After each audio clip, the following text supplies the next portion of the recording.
Good morning, good morning. Welcome to the KetoMom page. My name is Stephanie, and we are diving into the pursuit. If you have not been following along, we're on chapter 4 today. If you have no idea what I'm talking about, we go through a book every single morning, almost every single morning, to help you with your mindset, to help you understand the power of gratitude and the words that you speak over yourself and others, to help you understand that you've got to get this right before you get the rest of it right. There's so many things to it, and we start our day with gratitude. We start our day with reading. Even if it's just one page, when you get up in the morning, do you think, oh, I have to or I get to? When you get up in the morning, do you speak words of life over yourself and others? Or are you constantly in this negative mindset of, I don't want to, I hate this? Like, it actually affects all of the choices that you make. Starts right here. What you think you are going to get, what you think you are going to receive. It is super important. So if you've never been here before, I'd love for you to press new or share, post new below so I can connect with you. If you're going, excuse me, sounds like I have a frog in my throat. All right. Feels like it's a Monday. It's not. It's a Tuesday if you're watching live. If you're watching live, drop a 1. I just like to see. If it's a replay, post a 2. I would love to know. Let's just share something you're thankful for below. I got up early this morning. I was reading, doing all of my own morning, like my morning routine. We call it our DMOs, your daily method of operation, or owning your own morning. There's so many things, so many books we've gone through here. One of them was The Miracle Morning. If you've never read that book, you should read it. It's incredible. Helps you understand that you get to own your morning. You can own your day. It's very powerful. And so I got up, I was reading, and I was the only one awake. And I just sat in my living room with the sun shining in, just with a heart of gratitude. It's so interesting how when you can just sit for a minute. Hey, welcome, Sue. So nice to see you, meet you. I can't physically see you, but she said new. So sitting there, I was like, so thankful. It's our daughter's birthday today. So our baby, if you don't know, we've got 4 girls.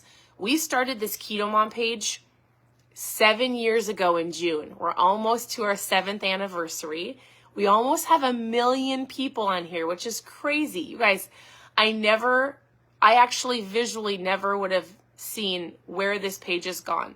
The relationships that it's created, how fun it is to talk to families and help them on their journey of where our family was and where we're going and where we're still going.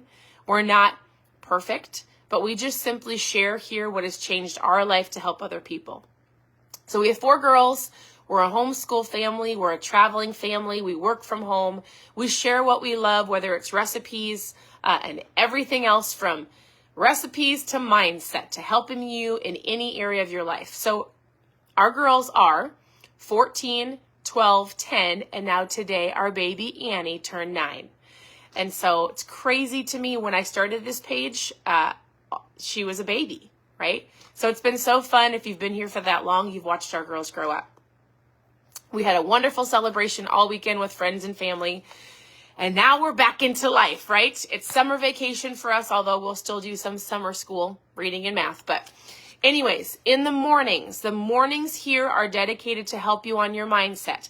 We're going through a book. This book, not a lot of people have. Other books, sometimes you purchase them and go along with us. It's got 31 chapters to help you on the pursuit to better. It's not just about the recipes.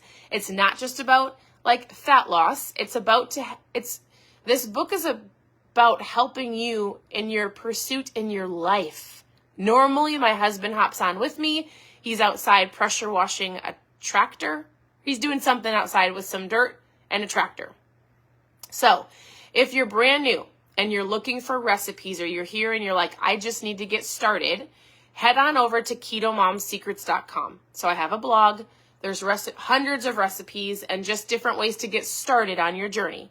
If you need help on a foods list, or you're like, I just need to get started, I want to get healthier, you can post food in the comments and I would love to chat with you. Again, you can go to KetoMom Secrets, and there's all of the books Any book that we've ever done, we upload the videos. There's tons of different lives. Today, this is what we're talking about. Who are you?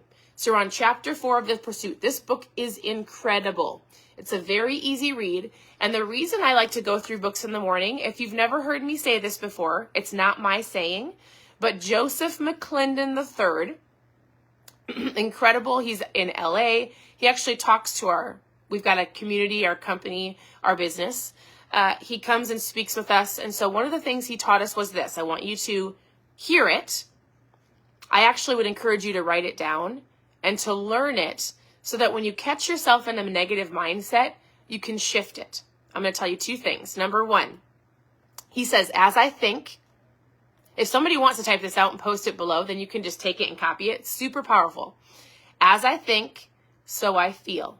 As I feel, so I do. As I do, so I have. As I think, right away in the morning, if I'm thinking negatively or positively, as I think, so I feel. It creates a feeling, an emotion, a negative or positive. As I feel, so I do. I react out of my emotions. Did you get up this morning with a happy heart and then you started making better choices? Or did you get up with a I have to mentality and a I'm not happy mentality, which creates a downward spiral of emotions and not great choices? As I think, so I feel. As I feel, so I do. As I do, so I have. The results that you are getting, if you just reverse engineer it, come from your actions, come from your emotions, come from what you're thinking. If you think you can, you will. If you think you can't, you won't. Does that make sense? Super powerful. So, and lastly, one thing before we dive into this chapter is if you have gotten up today, or maybe your morning isn't going the way that you want it, I want you to sit for just a second as you're watching me. I want you to share one thing you're thankful for. A heart of gratitude cannot be mad. And did you know that when you put a smile on your face and you raise your eyebrows, it creates endorphins? Like, it's like dopamine. You know how like some people like to swipe, or they like to shop, or they need pots of coffee, like whatever it is that gives you that kick? A smile and raising your eyebrows does the same thing. So, on the count of 3, wherever you're at, I want you to smile and raise your eyebrows. All right? Biggest smile ever. 1, even if you're mad. 2, even if your day hasn't gone the way that you thought it should. 3, smile. You guys, I was in this I don't want to say negative mindset. I can catch myself very easily when I'm not having the day that I want to have. The other day I was sitting and I was just kind of grumbling to myself. I was grumbling and I was like looking at all of the things that was not going the way I wanted it to go. And I legitimately went like this. Oh, I know what to do. I know what to do.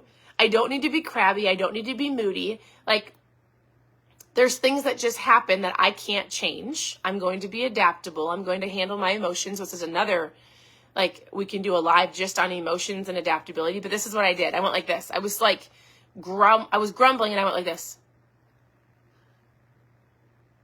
No joke. I was like, I can change my attitude. I can change the state I'm in just by smiling, raising my eyebrows. I was like, I'm thankful for today. I'm thankful that I'm alive. I'm thankful for friends and family. Listen, your day might not always go the way you want it to, but there's things you can control. You can control your attitude, your heart, your choices, your mindset. So we get up in the morning, and if you haven't done it, or you're at work, or you've already started your day, and maybe you didn't make the right choices, one wrong choice, one wrong attitude adjustment that needs to be made, one decision today, and you might go, oh, the rest of my day's wrecked. That's wrong thinking, stinking thinking, right? One decision does not wreck your day, or does not wreck your week, or does not wreck all of the one wrong thing, or one, let's say, bad choice, or one negative word or negative mindset doesn't wreck the rest of your day or your week or all of the progress you've made. Oftentimes people will say, I ate a donut. Did I wreck everything that I've done? No. The only way you're going to fail in life, whether it's on your health journey or in a job or in a relationship, is if you quit. The only way you're going to fail is if you quit. You get up, you shake yourself off, and you keep going. Does this make sense? So Here, I'm going to read a couple things to you. This book is great. If you have not read anything this morning, you can listen. I would encourage people, like, read a page, read a chapter, read something, do something, right? So chapter 4, who are you? I don't read the entire book to you. I'm going to give you some things to think about to take into your day. Our author, Dexter Yager, says this: I would rather be hated for what I am than loved for what I am not. He says you've got to know who you really are. When you know who you are, you don't have to prove that you are anybody else. In this chapter, it's talking about being you, not being somebody else. This is something we could talk to our kids about a lot, right? Not being envious or trying to be somebody else or looking at ourselves as not worthy or worth, like, oh, they have it all. I can't do. I'm going to be them. I want to conform to them. The world has too many conformists. I don't think that's the right word. Like, you are called to be you. He says, I want you to be yourself. The reward for conformity was that everyone liked you except for yourself. The reward for conforming to everybody else is that, guess what? Everybody else will like you except for yourself.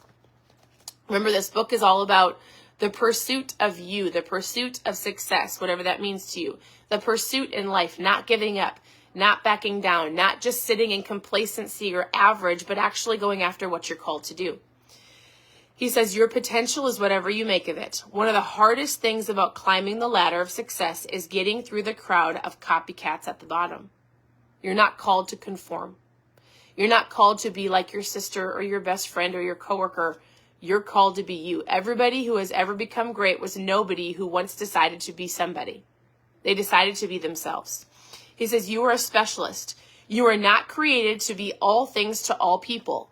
I need you to hear this again because this is super important and I'm preaching to myself, actually. I actually had somebody message me yesterday. In the very beginning of this page, I got a lot of hate because people don't like it when you're pursuing better or you're trying to be better or even reading books or mindsets. Not everybody does. When somebody feels like you're pursuing better and you're leaving them behind, they might try to pull you down. You might experience that in your fat loss journey or when you're pursuing a healthier lifestyle and your friend's like, hey, no, don't do that because they're not pursuing it. It makes them feel like, oh, you're better than me. I had somebody send me the most hurtful message last night and I was like, wow, you clearly are hurt, right? I did nothing to you. Hurt people hurt people. And it made me realize like this, you are not created to be all things for all people. You're not. You've got gifts and talents that you're called to use. And it's not going to appear, or not everybody's going to like it, but it's okay. You can be kind and loving. You do not have to send the hurtful words to people like I received yesterday. I was like, she's having a bad day. Bad day. You are the greatest miracle in this world. You've got gifts and talents you're called to use. Stand out and don't blend in. You don't need to conform. You don't need to do what other people feel like you need to do. You need to do what you are called to do.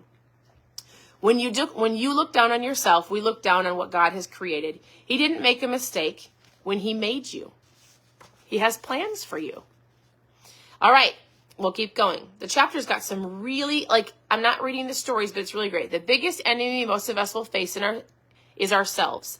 That negative voice that says, be like him. You're not worthy. Don't do what you want to do. Do what she does. Go where the crowd is going. Your biggest enemy is right here. Right here. And how do you combat that? You get up in the morning.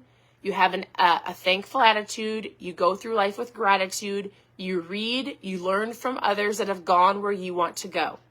Mentors, listening to a podcast, journaling, things that you can do that are going to shift your mindset to look at life in a positive manner. Make sense? All right. Let's see, what else does he say? You were made on purpose for a purpose. There is something for you to do that no one else can do. Only for you. When you are trying to be like somebody else, the best you will ever be is second best. There's so many little things here, and I'm not going to read all the stories. If you're going to change anybody's ways of thinking, first you've got to change your own.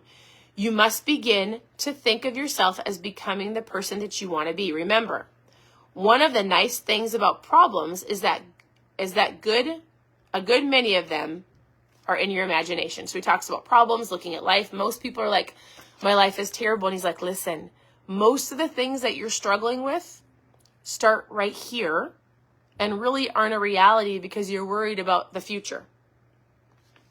All right, a couple more things. He says, before you can truly achieve what you have been called to do, he's like, you have to be able to picture yourself doing something first before you can actually do it. So we talk about, I don't know why my throat is so. We talk about visualization on here, talk about affirmations. We've gone through so many books about your potential, what you're called to do, dream boards and things like that. But you need to start by visualizing. Do you see yourself doing it? Do you even see yourself losing the weight? If you're here solely for fat loss, do you see yourself doing it, or do you just every day hope it happens? It's not going to happen with hope. It's not going to happen by just learning. Knowledge isn't power. Oftentimes people are like, knowledge is power. No. Knowledge is helpful. Knowledge is a tool.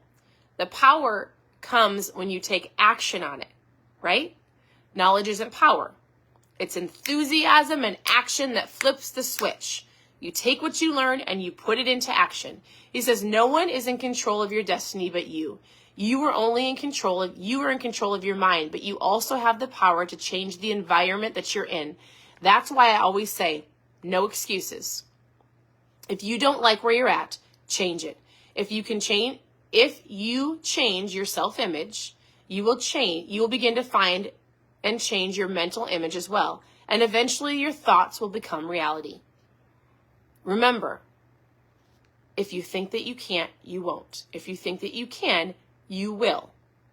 And we talk about this often. The expectation is where people mostly fail or they quit because they have the expectation of tomorrow or today or even in a couple of weeks, when we need to have expectations of, I didn't get here overnight, I'm not going to get there overnight. Consistent action over time will get you to where you want to go. And it might be a year. It might be 2 years. But 2 years of consistent action is better than the next 30 years of feeling like garbage and not really truly meeting your full potential, right? So let's see, what else did I underline? A couple more things. People who have big dreams think differently than others. So the reason why some people are successful and others are not is the way that they think. We've talked about that often on here. I highlighted this, or I starred this. It must be good. Be proud. Here's the last thing I want to say. And I had this conversation with somebody today. She asked me about her children, and we talked about like children eating healthy. That's a whole other conversation. But basically he's saying this: take your kids along the journey with you. Like I tell people, when you're eating healthy, take your kids along with you. We don't need to be talking about a diet, but getting healthier and stronger. And he says the same thing. He's like, listen, talk to your kids about not a loser mentality, but like who they are, their identity, that you're proud of them, all of the things that you see in them. Take your kids and your family on the journey with you. You should, don't try to do this by yourself. And they might not listen, but they're listening, right? So be that encouraging word. If you didn't have somebody when you were younger encouraging you and telling you who you were and that you had potential and that you were amazing and you had talents and gifts, point those out in your kids. They're listening. They'll catch it. More is caught than taught, right? Live it out. Your family and your people are watching you, whether you like it or not. You are a leader of yourself. And when you lead yourself, other people will see it. And it will inspire them or it won't. And it's not your responsibility if it doesn't. But you can inspire them and they either will follow along, they'll ask questions. You will better people by you being the best version of yourself. Work on you. Be an encouragement. Speak life. Be that person that walks in the room and they're like, oh my goodness, he or she is amazing. They've got a peaceful, they walk in and they bring peace. They bring encouragement. They're always speaking life. They're always smiling. I want more of that. Be that person, right? If you don't decide what's most important in your life, somebody else will decide for you. It's pretty powerful. If you don't decide what's important in your life, somebody else will decide for you. If you don't own your day, if you don't own your time, somebody else will. That's why it's important to get up, own your day, own your morning, take a little bit of time and read, have a heart of gratitude. Like, start your day off with like, I'm thankful, I'm grateful, I'm going to own my day, and I'm going to do the best that I can as I'm learning, right? So that is chapter 4. Super great. This is the book we're going through. If you want to see the other ones, you can go to ketomomsecrets.com for recipes or any of the past books that we've done. Otherwise, continue to tune in. I would love for you to press the share button. Sharing is caring. I truly appreciate it. I love that you comment. I love that you tune in. Like, your presence matters. I love seeing what you're thankful for. I love seeing your comments. It really helps me as well. And remember, it's not just about me. Like, when you post below, like when you share, other people might see it and be encouraged by your words. So that's what we had this morning. I hope you guys have an incredible day, and I'll talk to you later. Bye, everybody.